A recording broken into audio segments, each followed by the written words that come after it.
saya yang harus mensosialisasikan budaya positif kepada teman-teman rekan sejawat. Nanti video ini akan diposting di YouTube. Baik Bapak Ibu, sebelum mulai sosialisasi, saya ada pertanyaan pemantik kepada Bapak Ibu sebelumnya. Apakah Bapak Ibu setuju dengan pernyataan ini? Yang pertama, hukuman yang tidak menyenangkan dapat mendisiplinkan anak. Apakah Bapak Ibu setuju dengan ini? Yang kedua, pemberian hukuman dengan hal positif dapat meningkatkan disiplin anak, atau membuat anak merasa bersalah dapat mengubah perilaku anak menjadi lebih baik. Dan yang keempat, memberi penghargaan dapat meningkatkan motivasi belajar anak.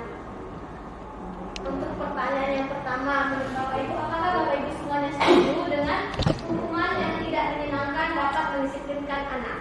Tidak setuju. Pertanyaan kedua, pemberian hukuman dengan hal positif dapat meningkatkan disiplin? Setuju. Yang ketiga, membuat anak merasa bersalah dapat mengubah perilaku anak menjadi lebih baik? Setuju.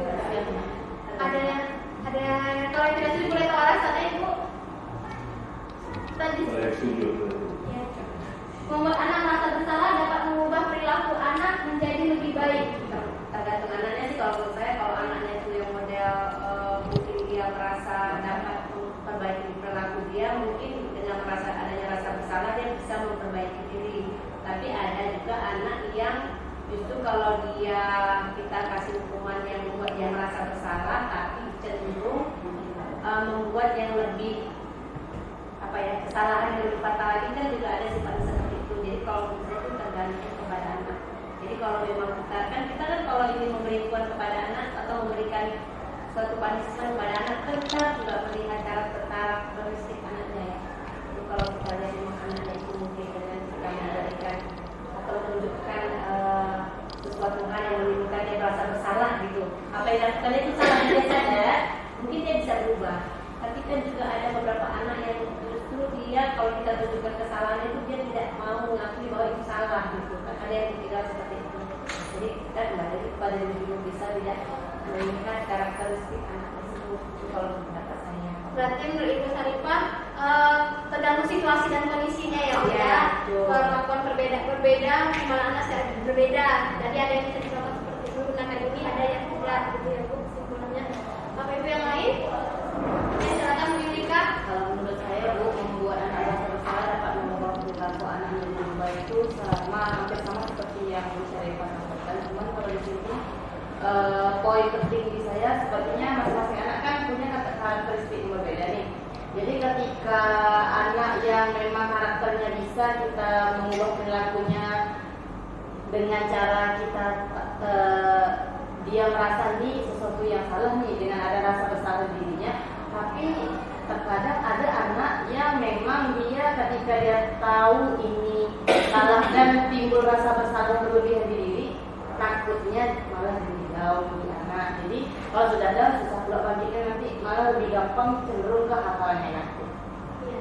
Terima kasih Bu Yulika. Berarti Bu Yulika lebih ke ini ya, kurang setuju gitu ya Bu Yulika ya, dengan alasan yang sudah Bu Yulika sebutkan tadi. Baik Bapak Ibu, dari pertanyaan ini, dari 4 pertanyaan pemantik hari ini, saya akan mensosialisasikan mengenai budaya positif.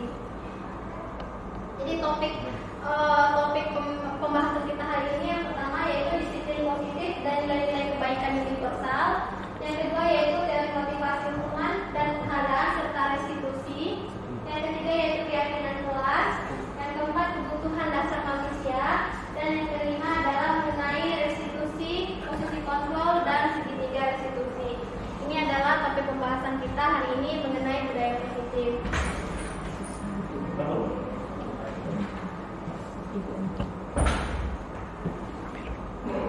Nah, sebelum memahami budaya positif, saya akan memaparkan perubahan paradigma, stimulus respon dan teori kontrol. Di sini ada 2 teori. Yang pertama yaitu stimulus respon dan teori kontrol. Nah, kalau berasal dari teori stimulus respon itu ciri-cirinya kita mencoba membuat orang agar berpandangan sama dengan kita. Yang kedua ciri-cirinya yaitu perilaku buruk dilihat sebagai suatu kesalahan. Dan yang ketiga orang lain bisa mengontrol saya. Yang keempat saya bisa mengontrol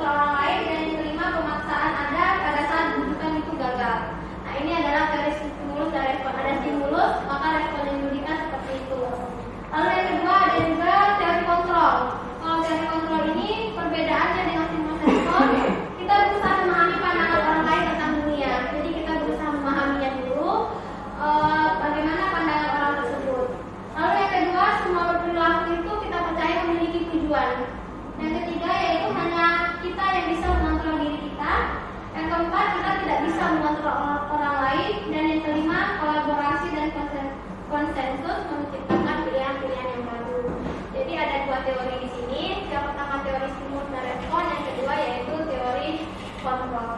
Nah, ini ada perbedaannya di sini. Selanjutnya, nah ini adalah disiplin positif. Teori disiplin, teori kontrol atau teori pilihan disiplin positif.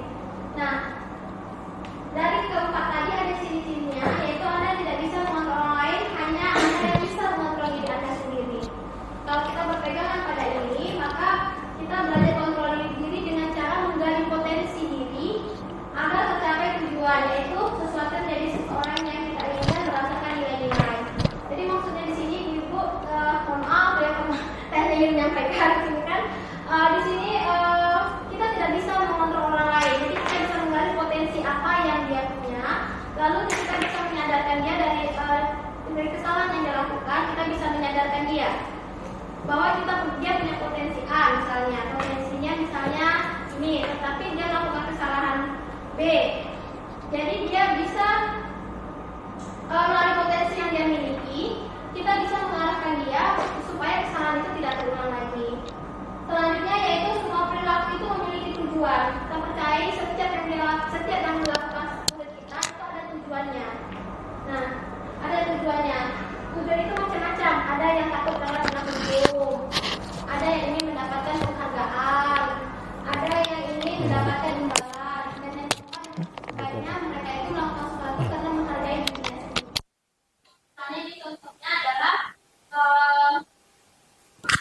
contohnya seorang siswa datang terlambat ke sekolah, teori yang pertama itu kita jadi karena dia takut kena hukum.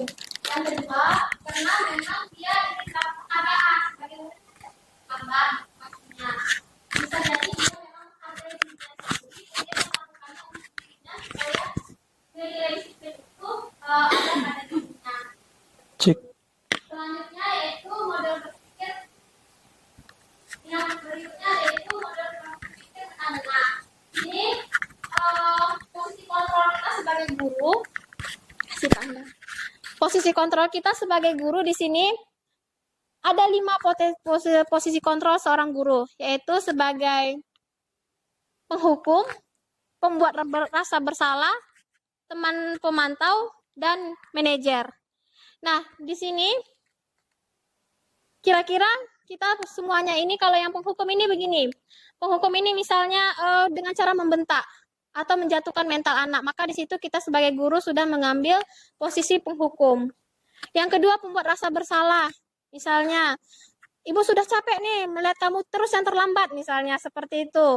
Kamu nggak kasihan sama ibu setiap hari, misalnya setiap hari marah-marah sama kamu, tensi ibu jadi naik. Nah, itu berarti kita mengambil posisi kontrol sebagai pembuat rasa bersalah.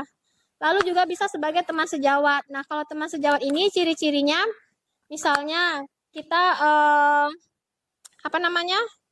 kita mendatangi memanggil anak tersebut, lalu kita bertanya, kamu kenapa terlambat, ada apa, seperti itu. Berarti kita sedang memposisikan diri kita sebagai guru, yaitu sebagai teman. Lalu selanjutnya ada pemantau. Pemantau ini kita memantau, ciri-cirinya itu kita memantau anak-anak ini. Misalnya kita lihat dia sering datang jam berapa, terus kita mencari data-datanya, kenapa dia terlambat, seperti itu. Lalu juga kita sebagai manajer. Nah, sebaiknya posisi guru yang kita ambil dalam melakukan perbaikan sikap-sikap anak, yaitu sebagai posisi manajer. Posisi manajer itu kita memanggil anak, terus kita juga menanyakan kenapa dia terlambat, lalu kita juga tidak menghakimi dia, seperti itu. Lalu kita juga bilang, ibu juga pernah datang terlambat, seperti itu.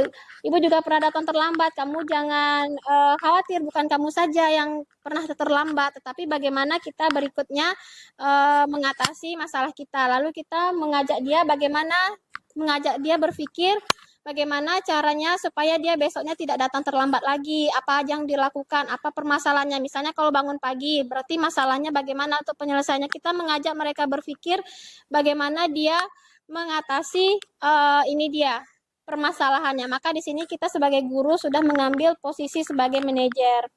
Dari 5 posisi kontrol di sini, sebaiknya kita sebagai guru itu, menurut Bapak Ibu, kita mengambil posisi yang mana saja?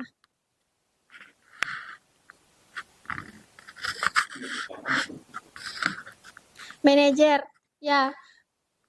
Yang kedua, sebagai teman, ya. Ya, benar. Benar sekali. Kalau misalnya sebagai yang kita ambil posisi kontrol, sebaiknya kita tuh ada di poin 3, 4, dan 5, ya. Sebaiknya poin 1 dan 2 ini kita mulai beralih dari guru yang posisi kontrol 1, 2 ini ke poin 3, 4, dan 5. Kira-kira seperti itu dalam menjalankan budaya positif. Lalu kebutuhan dasar manusia. Selain itu kita sebagai guru juga harus tahu apa saja kebutuhan dasar manusia ini. Karena perilaku penyimpangan itu terjadi karena ada salah satu kebutuhan dasarnya yang tidak terpenuhi, yaitu kebutuhan dasar bertahan hidup, kebutuhan dasar penguasaan, kasih sayang dan rasa diterima, kesenangan dan kebebasan. Jika salah satu saja 5 kebutuhan dasar manusia ini tidak terpenuhi, maka itulah yang menyebabkan perilaku-perilaku yang tidak perilaku-perilaku negatif yang muncul. Dilaci Bu Yurika. Dilaci Bu, coba lihat.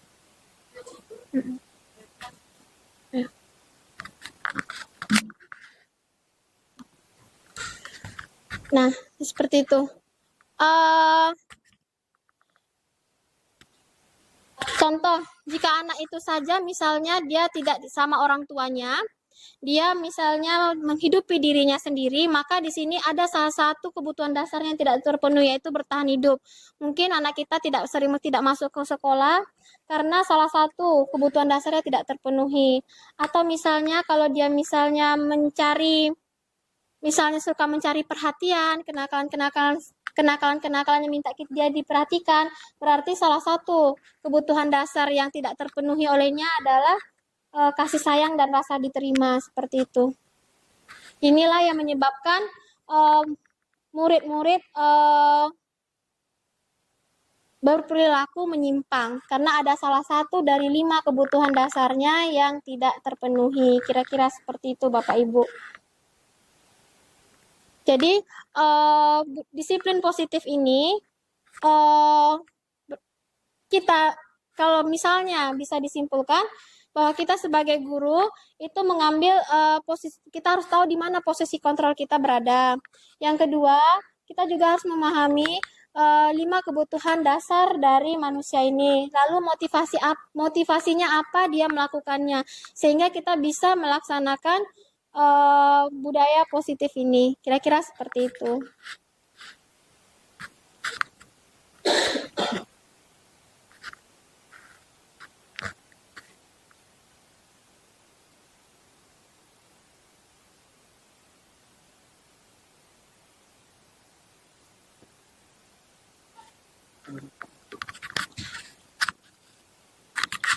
Baik Bapak Ibu, teori motivasi perilaku manusia ini ada 2, yaitu ada 3, yaitu motivasi eksternal, motivasi eksternal, dan motivasi internal. Motivasi eksternal ini biasanya motivasi yang datang dari luar. Misalnya, kenapa dia takut terlambat? Misalnya karena dia takut dihukum, berarti motivasinya masih eksternal. Tetapi kalau motivasi internal ini, dia sudah bisa menghargai dirinya sendiri. Seperti misalnya, saya belajar untuk berdisiplin, untuk menghargai diri saya sendiri, sehingga nanti membawa kebaikan bagi diri saya. Seperti itu ada 2 teorinya. Selanjutnya, nah, ini adalah tujuan belajar menurut Ki Hajar Dewantara, bahwa kita mengharapkan murid yang merdeka. Merdeka itu artinya tidak hanya terlepas dari perintah, tetapi juga cakap untuk memerintah diri sendiri. Jadi, kalau berdasarkan teori Ki Hajar Dewantara, kita ini seperti petani. Kita ini adalah petaninya, sekolah tempat bibit itu, sekolah dan lingkungan bibit itu tumbuh, dan murid kita itu diibaratkan sebagai bibit yang akan kita semai dan akan kita panen. Jadi kita sebagai petani, kita harus tahu bibit jagung ini mau tumbuh, maka perlakuannya apa, bagaimana pH tanahnya, bagaimana pupuknya. Nah, lingkungan itu adalah sekolah. Jadi sekolah juga, lingkungan tempat dia bertumbuh diharapkan juga memiliki lingkungan yang nyaman, lingkungan yang aman, lingkungan yang bikin dia memang nyaman di sekolah, sehingga siswa tersebut bisa bertumbuh sesuai dengan filosofi Ki Hajar Dewantara. Nah, di sini berarti diharapkan anak-anak didik kita nantinya dia bisa menentukan arah hidupnya sendiri, tetapi dia tidak mengganggu kepentingan orang lain. Jadi dia harus menyadari bahwa kepentingan dia dan keinginan dia juga dibatasi oleh kepentingan dan keinginan orang lain. Kira-kira seperti itu.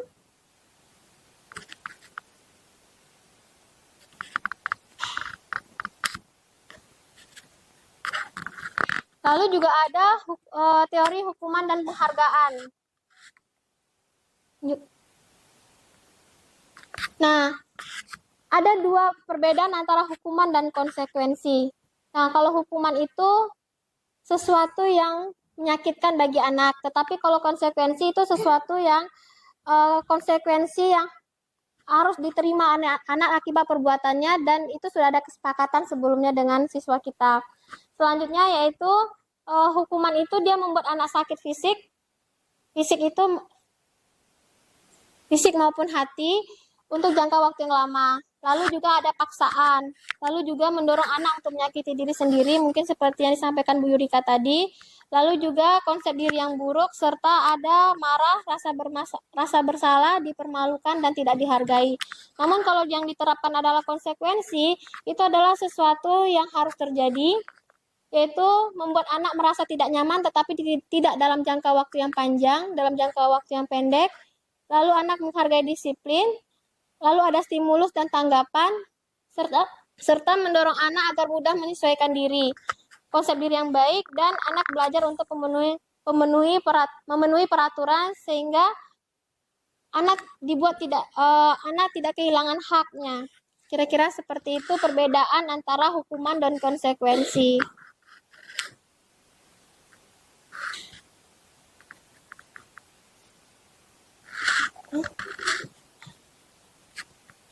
Selanjutnya, ini ada perbedaan, contoh perbedaan antara hukuman dan konsekuensi, Bapak Ibu. Kalau misalnya mencatat 100 kali di dalam buku kalimat, saya tidak akan terlambat lagi. Menurut Bapak Ibu, ini hukuman apa konsekuensi? Hukuman. Lari, jadi ini lari mengelilingi lapangan basket dua kali karena terlambat hadir di sekolah. Ini merupakan contoh suatu hukuman. Murid diminta push up 15 kali karena tidak menggunakan masker ke sekolah. Ini juga termasuk hukuman. Lalu menggantikan kertas tugas teman yang telah dicoret-coret. Maka ini berbeda dengan hukuman, ini adalah konsekuensi. Membersihkan tumpahan air di meja tulis karena tersenggol pada saat belajar. Ini bukan hukuman, tapi konsekuensi. Murid disuruh untuk mengenakan sepatu seharian di sekolah karena tidak mengenakan sepatu hitam. Ini juga hukuman. Lalu lari mengelilingi lapangan basket 2 kali karena terlambat 10 menit untuk pelajaran PJOK. Ini merupakan konsekuensi. Kira-kira menurut Bapak Ibu, kalau boleh kita berdiskusi, apa bedanya hukuman dan konsekuensi di sini?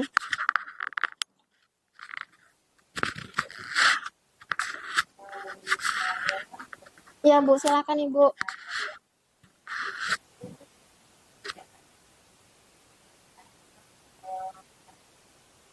Ya.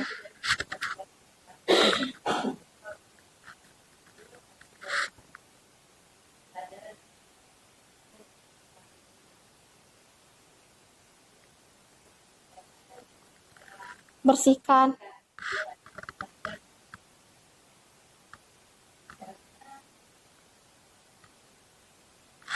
Kalau menurut ibu-ibu yang lain?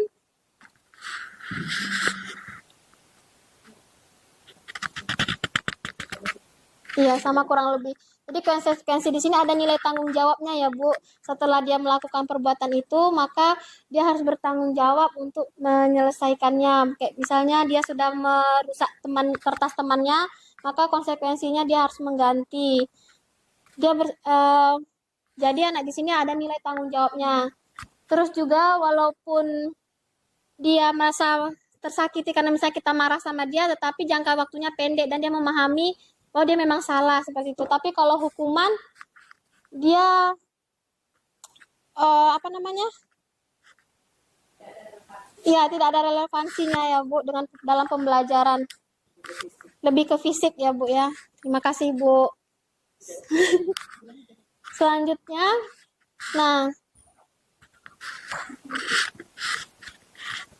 jadi dalam budaya positif, selain konsekuensi juga ada restitusi.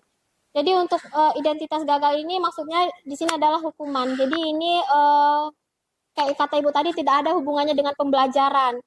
Jadi sebaiknya kita beralih ke konsekuensi dan restitusi. Tidak menggunakan hukuman lagi, tetapi menggunakan konsekuensi dan restitusi.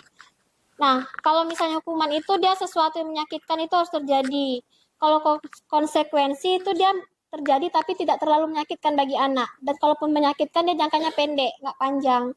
Lalu restitusi. Nah, restitusi di sini nanti kita akan memberikan pilihan dari perilaku dia itu bagaimana cara dia untuk bertanggung jawab. Ini restitusi. Nah, perbedaannya lagi kalau misalnya hukuman itu tidak nyaman untuk jangka waktu panjang, sementara konsekuensi itu tidak nyamannya palingan hanya sebentar, jangka pendek.